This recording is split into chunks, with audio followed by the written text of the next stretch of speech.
Welcome back to yet another 213 Crispy video, and today we're going to talk about how to clean up a RC that you might have purchased used, or if you want to do a deep cleaning on your vehicle from a big race or whatever. So stay tuned, guys. We're going to go over some things that I go that some other people might not do.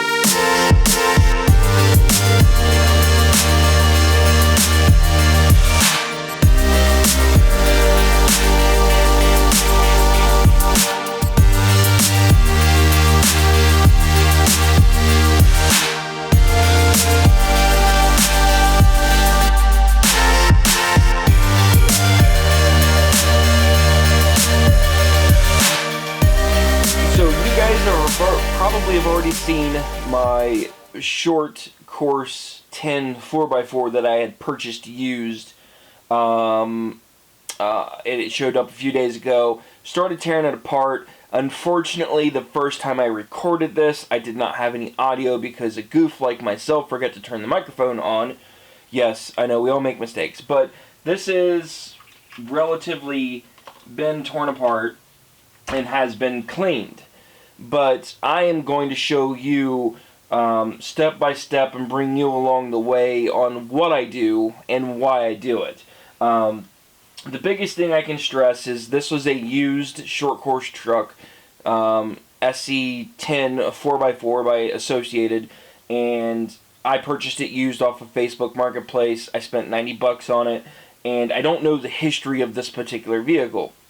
So, that's the one scenario. The other scenario is you just came back from like a really big race, like an outdoor event, and you got just stuff everywhere, and you need to give your vehicle a deep cleaning.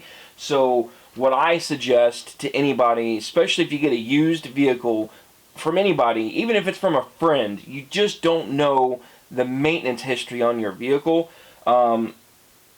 You just get lost, basically. So what I'm going to suggest is tear apart, and what I did is I did the front half first, and then I did the back half second, and then slapped it back together through the chassis at the same time. The mentality and the reasons why I do what I do is you want to go through and thoroughly inspect every single piece and component. Sometimes you just don't know of a piece that's broke or bent or cracked that may break on you when you go to hit a big triple or something like that. And what you're trying to do is alleviate any breaks that can happen to you, especially if you're trying to race. This regime of, what's the word I'm looking for? Basically, when you guys are trying to race and you want to be consistent, the last thing you want to do is have a mechanical failure because of a neglected part that you just didn't know was broke. Prime example was the CVA drive shaft on the front of this was bent, and I did not know it until I tore it apart and started actually cleaning it, inspecting the parts, and realized it had a significant bend to it. So I went ahead and fixed that during the process. I think I have a picture of it, and I will put it in here now for you guys to take a look, and you can see what I'm talking about on how that shaft was bent. But the other thing is, and the reason why I suggest you go and tearing apart any vehicle that you purchase, is so you know how to work on it. This was a ready-to-run kit when it was new, so if you didn't do any of the wrenching on it from like a parts kit, like a T6.1 for example, or the short course 6.1, where it comes with just a bare chassis and a bunch of nuts and bolts and plastic pieces, you put that together so you understand how those components work. Well, as a ready-to-run kit, you just put a battery in it and run it. So what happens when you break, let's just say, a differential gear, you strip a gear in it? You're going to be clueless if you don't know mechanically how to work on things, if you don't actually take the time to learn it.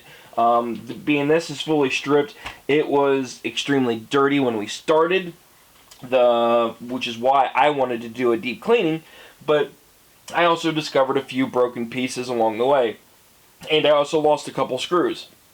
That's my fault. That's not the truck's fault. But so what I noticed whenever I was repairing this was I have a differential that needs some attention, and I don't have any diff fluid, much less the correct diff fluid that I needed.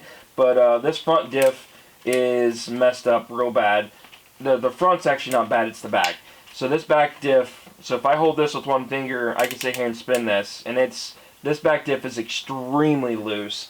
So I'm going to put 5K diff fluids on both front and rear, make it kind of even. Like I said, it's more of a basher for me and the family and the kids than it is for anything else. So with that, we're going to start by tearing apart the front half and the rear half, and then I'm going to bring you guys back so that way you can see what I do next and the reasons as to why I do what I do. So hang in there, guys. I'll be right back. So as you guys can see, we've torn apart the back end of our short course truck, and I've got it torn down to pretty much as far as I am going to go with it. But you can see the amount of dirt, dust, and grime and everything that has accumulated within this particular buggy in parts that you can't even physically see. So what we're going to do is we're going to pick out a couple parts. So I'm going to use this one as an example, and we'll use the rear shock tower. So we're going to take these two out, and this process works with absolutely any piece that you see on here, the shocks. I would tell you the diff, just be a little bit careful if you want to go that route. I can explain that part in a minute, but any plastic piece, any metal piece, it does not matter. This process that I'm about ready to show you is the same for absolutely all pieces. Now the only caveat and warning that I'm going to give you is try to make sure that the items with ball bearings does not get super soaked in the process of what we're about ready to go do. So that's why I'm going to show you the plastic pieces. So let's go outside, and I'm going to take you with me, and I'm going to show you how to clean these parts the right way. Now that we're outside, so I'm going to apologize in advance. You might hear some road traffic or something. I can't control that. But what you need is three things. You need scrubbing bubbles, bathroom cleaner. You're going to need a nylon brush of some sort, and then you're going to need some kind of air. So I have an air compressor with an air gun, and that's what I use to clean this with. So the process is actually pretty simple, but the scrubbing bubbles works really good on aluminum, but also plastic pieces too. A robotics engineer is the one that told me to start to use scrubbing bubbles, because that's what he uses to clean out robots that does welding and so forth. That's what they use on all of their aluminum stuff. So he uses it and swears by it, and so do I now. So let this soak for 30 seconds. It does not take long, because what you're doing is you're getting the soap on the actual products. Then you're going to take your brush and you're going to agitate all of this area. So you're going to go through, use that brush, scrub. You could use Dawn liquid soap and water if you want. I'm just not a fan of that particular process because the amount of water that you use. Everybody has it differently. I also like this particular brush because of the extra nylons that are up here. So you're going to notice I can't get in here real well and get this part clean, so I'll flip it over and I'll use that small brush to get into these small nooks and crannies that your other part just won't get to.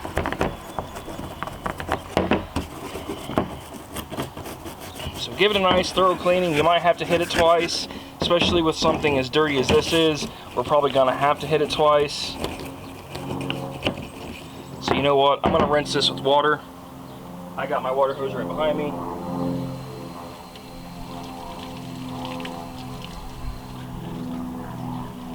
So now that I brought it back, you can get an idea. We didn't get it all, so we're going to go for round two. Some more scrubbing bubbles. We're going to let that sit. And we'll go to this side. And I intentionally picked the bad pieces first. So sometimes you do not have to use that water. You can just use the canned air or an air compressor, which is what I'm using. It just depends on how disgusting, how dirty, how much grime you've got to get clean. It will depend on just how much cleaning you're gonna have to do. But the reason why you want to do this is you're getting your hands dirty with the particular vehicle because A, you just bought it, you don't know a whole lot about it. B, you might discover some broken or bent parts or missing pieces that you need. That is some kind of sticker residue. So you don't really know what you're working with. Yes, I could throw electronics on it and go bash it and beat it up and see, but you just don't know. So we're gonna hit that one more time, a little bit more scrubbing bubbles. So let's hit this now.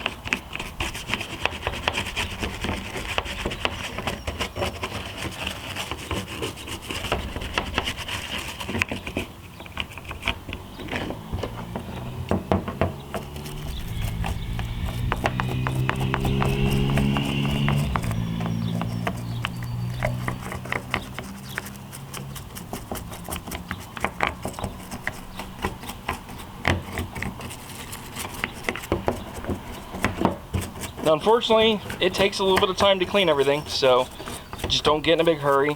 Tear everything apart. I'd say it took me 45 minutes to tear it all the way down to where I was comfortable to start rebuilding. So, I'm going to use my air gun. Unfortunately, this is going to get a little noisy, so I apologize in advance, but take your air.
You may or may not be able to tell the difference between these two, but both of these have been just cleaned from the scrubbing bubbles and the nylon brush.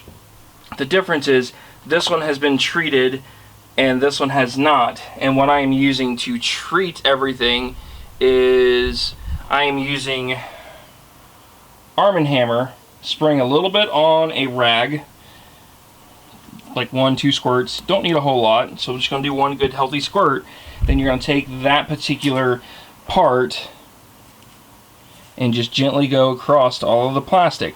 So what happens is you get it nice and clean with the scrubbing bubbles, but it still ends up leaving a little bit of residue behind, or you don't get all of the dirt, and it doesn't give you that sheen that you're looking for of like a new clean part. So that's where the Arm & Hammer comes into play. The Armor All, I should say. The Armor All I like because it doesn't leave residue behind.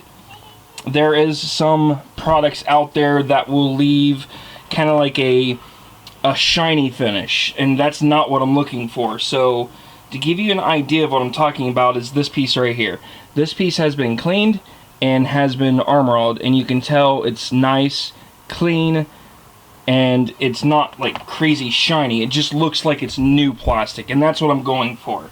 The next tip that I'm going to go over is a little bit more tedious, but I think it makes a difference on how the overall finish of your product is going to look. And this is me being a lot more nitpicky, so I'm going to use this as the example. So if you look here at that screw head, I don't know if you can see it or not, I think it's focused there. but notice how it looks just rusty and kind of grody. Well, I forgot to clean those. I ran out of air. So this is a cleaned chassis, but I've left the old screws alone, and that's going to be the difference from you and maybe some other people when they go to rebuild their product, or their car, I should say.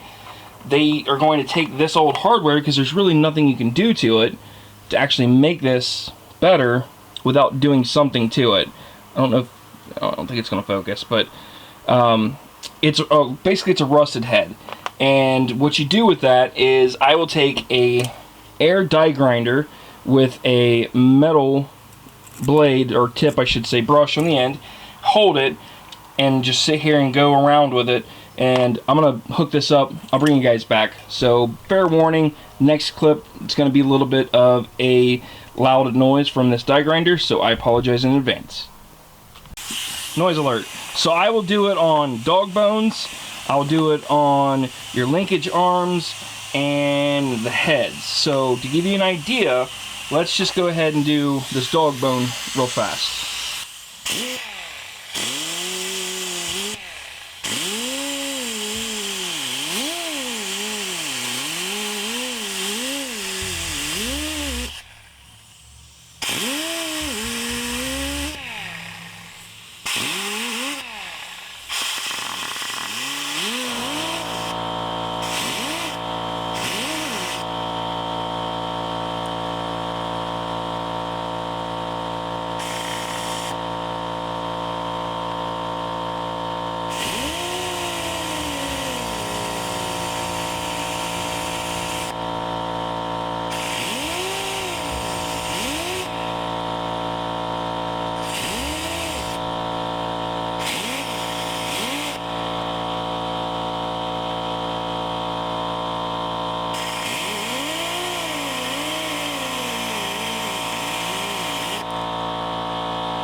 And there you guys go.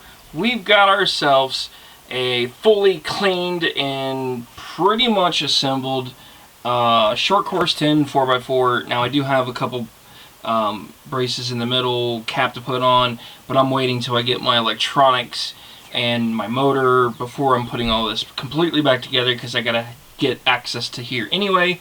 And so yeah, I hope you guys enjoyed kind of a quick short video on how I go about tearing apart a new build and going from there, especially on a used unit, just because you don't know what you're getting into. It cleaned up really well, and I'm happy with that. I did notice a couple pieces that A, I lost during disassembly and reassembly, and B, that are broken. It's nothing out of the ordinary. And I'm going to have to get some MIP tools, because my, what is it, 1.5 millimeter, I think it's my 1.5. My 1.5 millimeter tip is starting to go out on me, so I can't get the bearing carrier on the rear off, and I do need to rebuild both diffs. I don't have any diff fluid, so it's going to come back apart anyway for the diff fluids. And I believe the rear, one of the diffs is pretty loose, and I don't know which one it is. I forget. I think it's the front. I don't remember. I'll have to figure that one out, but that's part of rebuilding those diffs anyway. I should have done it when I had it apart, but again, I wanted to get this video out to you guys as quickly as I could. I hope you guys, like I said, enjoyed this. Don't forget to like, comment, and subscribe. Comment down below what you guys think of the short course truck so far. And the A-Main shipment came in today. I'm super happy about that. And also, don't forget, the Amazon gift card drawing is still there. And I'm actually going to end up redoing the gift card concept, so I'm going to make another video, and I'm going to delete the original one, and we're going to start we're going to start the giveaway over. That way it's a little bit fair for you guys, because I had a couple of people say that they don't have Instagram, so we're just going to end up doing subscriptions here on YouTube. So just make sure you subscribe to the channel and you'll be entered into my Amazon gift card drawing. Later, guys.